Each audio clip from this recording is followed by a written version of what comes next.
Welcome, everyone. My name is The President, and this is the second episode of Generational Blessings. Today, we will be talking about the behavioral and psychological aspects of money.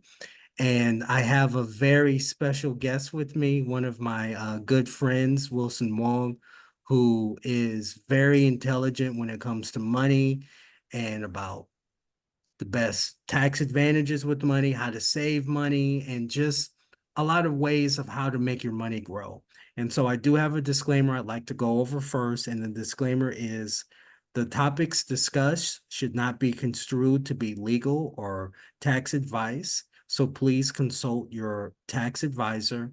And also, too, when it comes to investments, you have to invest based on your risk tolerance and know that they're all risks, even in safe investments. So please keep that in mind, and please, make sure to talk to an advisor and really make sure that you have all the information and all knowledgeable before you make that investment. So without further ado, I would like to introduce Wilson Wong.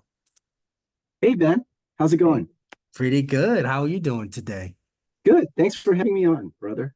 Yes, yes. I have a few questions I'd like to ask, and it'll be just like a fun conversation between us. All right, sounds good. Okay.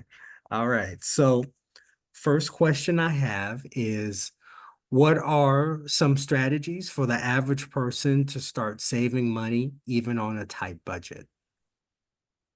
Well, the first thing is, at a very fundamental level, you definitely want to live within your means. Mm, Um, that's part of that is understanding. Again, this is where we go into the psychology and behavioral aspect of money.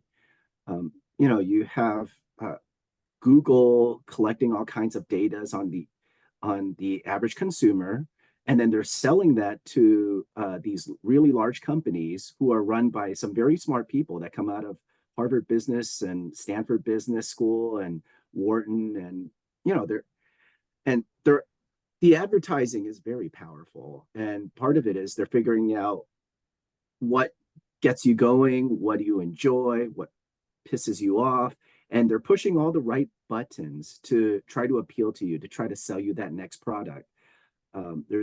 And it's going on literally 24/7 nowadays with Facebook and social media and easy access to these platforms through your phone.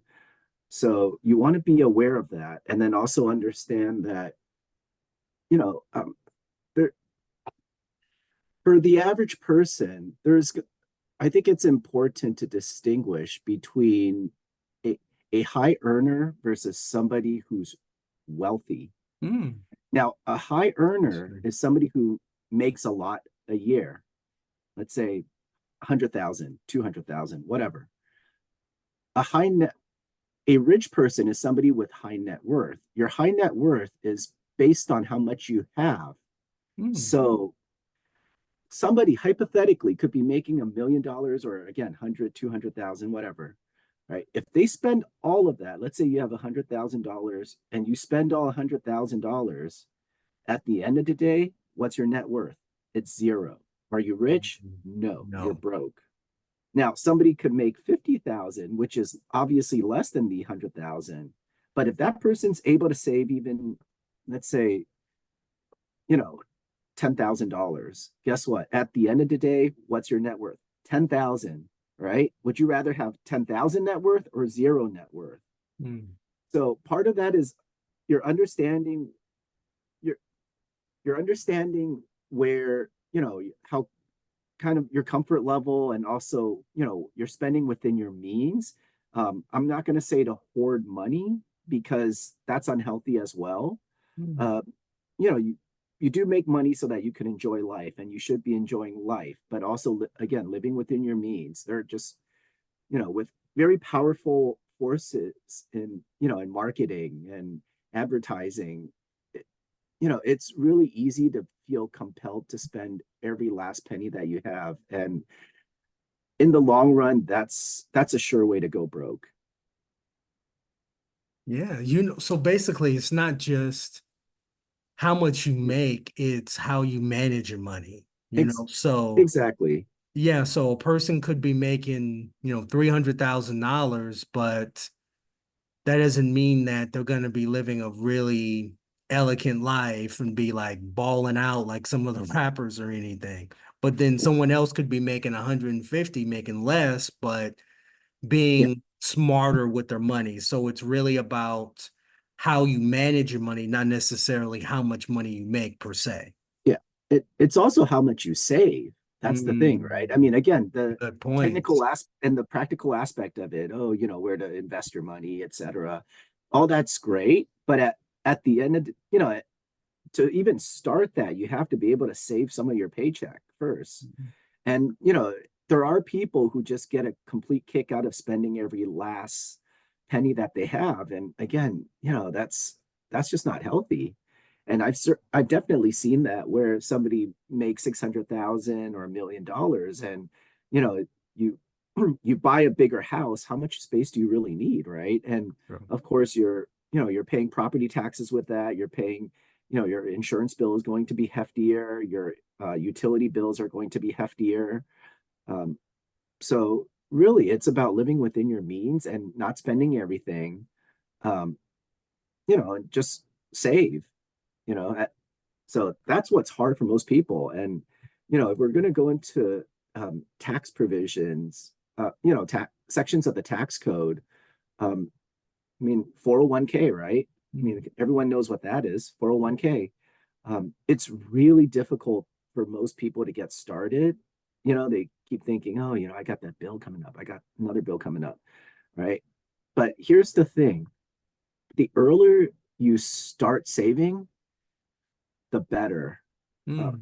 Even if it's $50 a paycheck, for most people, if you're making decent money, $50 a paycheck, you're probably not going to feel that too much, Yeah. right? But if you start in your 20s, your life becomes that much easier come 30s and 40s and 50s. Just putting away $50, and then if you get a raise, then you might bump it up a little bit more. Um, if you wait till you're 60 before you worry about retirement, that's Too late. you're just not gonna have enough time. That's the thing. Yeah. Mm. So, and we could go into that as well. But I do think there's something else worth mentioning, and that it's in the book The Millionaire Next Door, Thomas Stanley, the author of that, mentions that there are plenty of everyday average millionaires who you can't tell they're rich because they don't fit what you see on TV, that mold of a guy with, you know, pinky rings and covered in bling bling and Yeah. $500 sunglasses and European designer clothes, European cars. The average millionaire, um, according to Thomas Stanley, is somebody who's content um, with a Visa credit card and not an American Express Black Card. They're driving Toyotas and Hondas, and they're driving those things into the ground. Mm.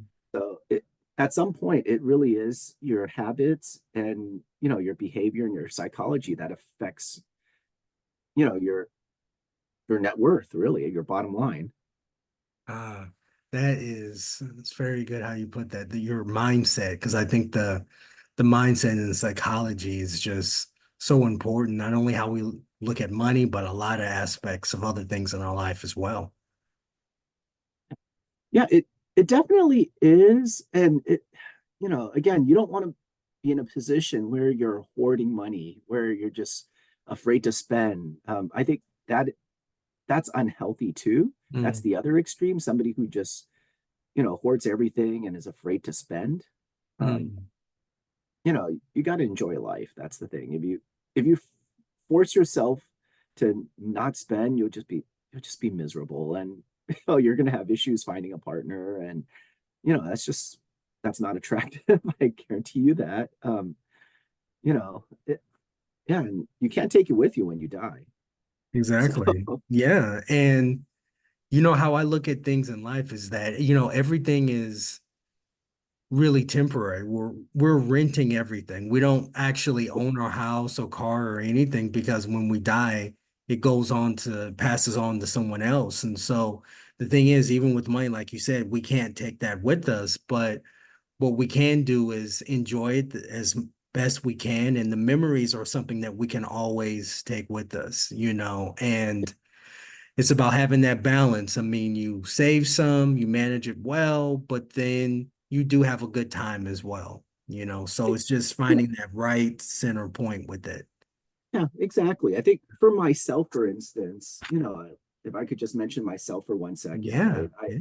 yeah. I'm very content with not wearing European designer clothes. I don't drive a car that was made in Europe.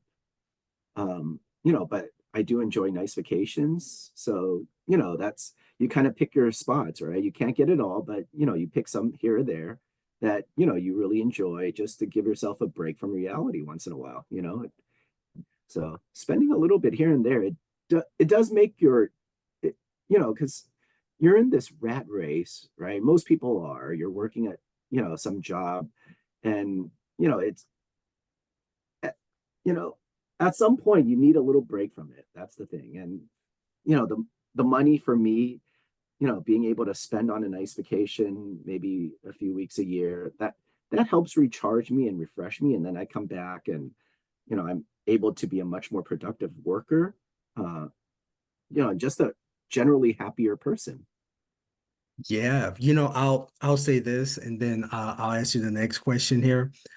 Like for me, I'm a big sports fan, so I'm a big 49ers fan. So like I don't normally spend a lot of money, but if the 49ers made it to a playoff game or something, I'd be willing to spend money to splurge. And even if the hot dog's like $15, like, so what? I'm at the game, even if parking is $50, $60, which is actually ridiculous, but still, it's just for me, that's what's fun. That's a great memory for me. And it's something that I would really enjoy, and it's not something I would normally do. And so, like, that's like my like outlet and kind of like my way of enjoying money to a certain degree.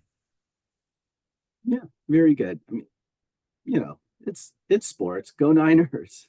Go Niners. Yeah. Yes. And so for the next question I have is once someone has started saving, what are the best ways to grow that money over time? Uh, well, the when you get to the point where you're earning money, the big thing is this: you want to set aside 3 to 6 months, at the bare minimum 3 months, of what's called a rainy day fund or an emergency fund. Some people call it FU money. Um, whatever you want to call it. You know, you want to make sure you have 3 to 6 months at a bare minimum of, you know, expenses covered in case you suddenly lose your job. That you would put into a high yield savings account. Ally and Capital One have excellent savings accounts that I think the interest rate's like 4.3% or something like that. Oh, It's actually very high. And part of, I mean, part of that model is they don't have any branches.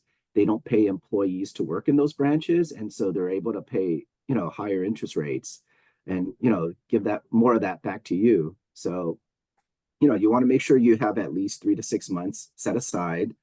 Uh, then from there, you could, start, putting money away. I think, and again, this is where it's not, there's no one size fits all solution here. So I'm going to say, for anybody who's watching, make sure to check with your tax advisor, also check with your employer, check it with your investment advisor.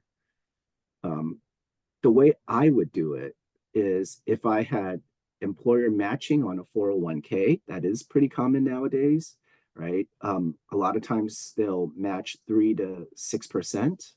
Make sure you put that 3 to 6% in of your salary because that's free money. You put in, let's say, within 3 to 6%, you put in $100. They match that and put in an extra $100 on your behalf. So you basically have $200 now in your account, out of which $100 of that is free money from your employer. That's the closest you'll ever get to free money. You want to make sure you do that. Afterwards, again, not a one size fits all solution. See if you have a high deductible health plan. If you're young and healthy, you could probably get away with a high deductible plan. If you're older, you probably want a better health insurance policy in place. But if you have a high deductible plan and you can use an HSA, make use of that. For younger people, it's easy to, with the HSA, you have to have a high deductible plan. You put it in.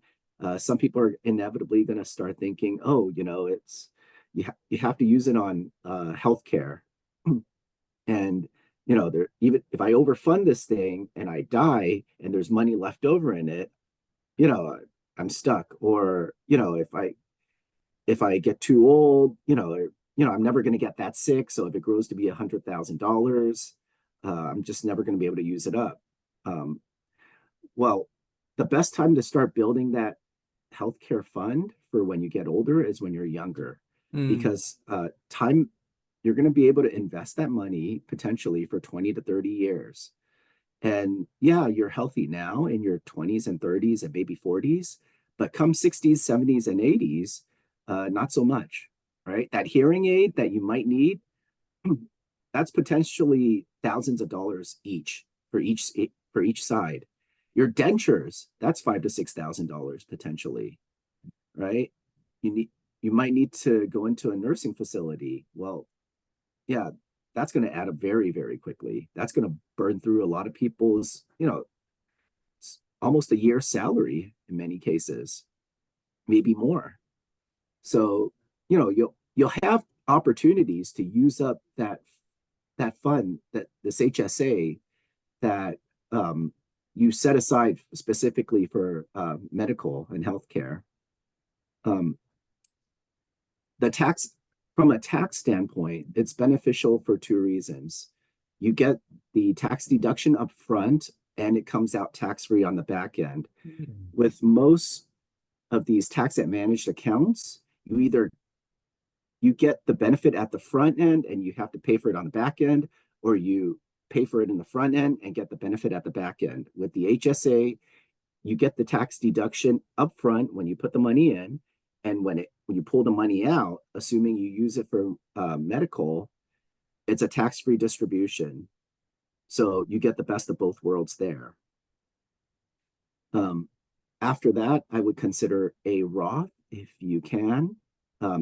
Again, check your income limit, see, the annual limit changes, make sure you're able to use a Roth IRA. Um, you, if your income's too high, you could always use a backdoor IRA. So, these are just some of the ways that's how I would start it, and in that order, by the way. So, wow, that was very detailed. That was very good. I mean, I liked how you explained it with needing those expenses like down the line, for hearing aids or even for dentures and everything. And, because that's so important, because it's not just about today, it's about the future. yeah, and when you get old, right? There's lots of, it's all over the news now. You have people who can't afford a $400 emergency or $1,000 emergency, whatever it is. You never want to be in that situation. And especially when it comes to your health, those, all it takes is one surgery, and you're potentially on the hook for millions of dollars. If you don't, so you want to make sure you have health insurance, right? When you get older, you might want to pay for a more robust health insurance policy. So again, that's going to be an opportunity to use your HSA. So definitely think. And the key concept here is that, and I haven't mentioned yet, so we could probably back up a little bit. When it comes to investments, most people think that, oh, you wait for the market to tank, maybe, some random event, Russia invades another country or something, right? Market tanks, then you buy in, and then the second the market goes up, you sell, get rid of everything you have, and you just ran away with, some gains. That's actually not how you invest. That's what you call speculating. Mhm. Speculating is basically Wall Street jargon for gambling. That doesn't work.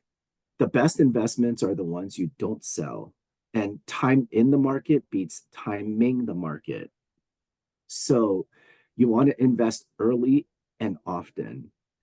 Again, $25, $50, whatever you have, maybe per paycheck, just a little bit at a time. Buy a low cost index fund, best way to start off. If you buy an S&P 500 index fund, you basically hold the 500 largest companies, a little bit of everything, right? If you buy a total stock market index fund, you have potentially what, 4,000 different stocks, right? Some of those are inevitably going to fail, but you know, the next Nvidia is going to be in there as well. The next Tesla is going to be in there as well. So, you're not finding the needle in the haystack when you buy a low cost index fund. You are buying the whole haystack. Hmm. Which is So, smarter. and yeah, and so that's probably one of the best ways to invest if you're just starting off and you made your first, you just scored your first paycheck. Good for you. That's the best way to do it. You know, and the again, S&P 500 index fund, VOO, total market index fund, VTI. Those are your ticker symbols. Go check those out at morningstar.com. Um, and so if you're able to buy, let's say, an S&P 500 index fund at age 25, assuming you work till you're 65, 40 years in the market, you're going to walk away with solid gains. Hmm. So, and again, it's not because you timed the market correctly and you bought it at the down low. It's because you started early and you invested frequently. And over a period of time, um, at some point, money starts taking on a life of its own, and money starts to make you money. That's the Hmm. thing. Money will start to make you money. You see a little bit of that with your savings account with interest, right? That we mentioned Ally Capital One having interest rates at about 4%. You could probably assume safely that over a 10-year period of time, that the S&P 500 is going to return about 7 to 8%. And that, I think that's a pretty safe assumption for planning purposes. Wow, that Yeah. amazing answer, amazing explanation. That was 100% on point. I'll just ask one more question and then we'll wrap up here. Um, actually, we actually went over a lot of the questions I had because your explanation was just so good. And so just to kind of wrap things up, how do you think the two questions I asked you and everything you mentioned really ties into generational wealth and building wealth for your family and for future generations down the line? Well, the part of it is you're saving enough so that you're not burdening the next generation, right? That's something I feel strongly about. Um, you know, I I've seen it where parents, they don't put enough aside and then they start running to their kids.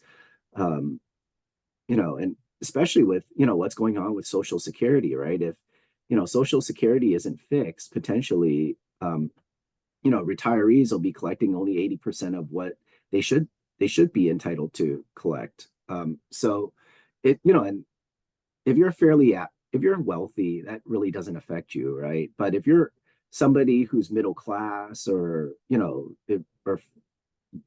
don't have a nest egg in place, you're going to run to your kids. And then guess what? Your kids who are working, well, they might have kids too. So, and they only have as much money as they have. So if the parents are taking a bite out of the kids' money, then that eventually affects two generations down, because that's less money that I could spend on my kid, Hmm. right? So you want to make sure that the parents have something in place, right? Or, now's the time for me to have something in place for myself so that I don't burden my kids later on. And then from there, the account that I have not mentioned yet is the 529. again, there- one of the best things you could do is make sure that your kids uh, have an education that is student loan free. If you could afford Mhm. that, that's, And the last thing anybody wants is to come out with, 50,000 or 100,000 in student debt, especially when you're first starting off, right? Yeah, that first job, you're only, in San Francisco, you're only making maybe 60, 70,000 a year. That's barely enough for rent here, right? So, with if you're paying rent, you're not putting money aside for, into your 401k. You're not setting aside money, say, for a wedding later on. Um, you're gonna fall behind. So as parents, for me, you know, um, one of the things I want to do is put enough money aside to ensure that my kids will have at least their college taken care of. So the account that I haven't mentioned yet is the 529. I would prioritize that last. And the reason I would prioritize that last and I would prioritize the Roth over that is because if you don't have enough money for college, yeah, the kids can take out the loans. Let's say you don't have money in a 529, but you have ample money in Roth, in a Roth IRA. Have them take out the loans, and then you could pay that off with your Roth IRA money, right? So the 529, I would make sure to max out whatever the limit is for the Roth IRA, and then if you have anything left over, put that into a 529. The way the 529 works in California, and it's different in every state. California does not give you a deduction at the state level. Some states do, but the distribution out of those accounts, as long as you spend it on education, is tax free. So let's say you put in 20,000 today, you don't get the deduction. You don't get that $20,000 deduction, but let's say it grows from 20,000 to 100,000. That 100,000, as long as you're spending it on education, that's entirely that's a tax-free distribution. Great. Thank you. Yeah. So we have less than a minute here. So I wanted to thank you for coming on the show. We should have a part two of this because you did so great with your answers and right on point. Wilson is one of my great friends and very knowledgeable, and I really enjoyed you having on the show and look forward to having you potentially come back if that would be okay. Yeah, looking forward to part two, brother. Yes. All Okay. right. All right. Okay. Well, yeah, take care and have a good evening, and I'm sure we'll be in touch.